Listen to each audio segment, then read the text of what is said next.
this is a piece of absolutely wonderful historic film shot by one of the naval ratings, one of the guys who was actually on duty when we were filming at Fraser. Apparently, the researcher for this production saw a picture in a newspaper, local newspaper, of John being interviewed and somebody in a naval uniform photographing John with a cine camera while it was happening, and he then went off and put adverts in the newspapers and had it sent out on local radio, asking whoever it was who was photographing this event to let us have a look at the film and come forward. And that's exactly what happened. And Dave King, who was there working at HMS Fraser at this time, produced this absolutely magnificent piece of film that he shot. He's got shots in it that I wished I'd had the opportunity to use myself. Yeah. Conga line of sea devils there going across the sands. Here are the visual effects guys. This was when we were setting up the explosions. That's the chap the Sea Devil's talking to is a visual effects expert who's been rigging the explosive charges for when the Sea Devils run towards the Bofors gun and it's firing at them.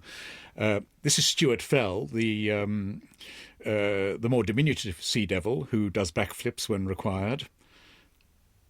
And this, I gather, was quite a privilege to let a civilian, albeit wearing a naval uniform, fire a Bofors gun is really quite special. And the naval guys, really had to look after him.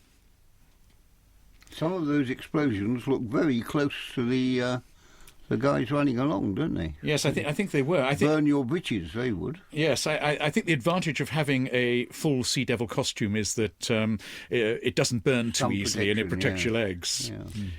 This is the double for the master heading off on the jet ski, well, on the precursor to the jet ski, because Roger's bag simply was not to drive these boats around.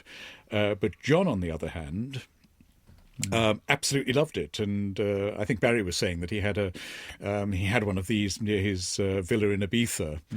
That's right, and he had a hovercraft which he acquired after Planet of the Spiders, and he had in fact raced hydroplanes when he was a younger man. He'd raced very briefly racing cars at Brooklands before the war, so he told us.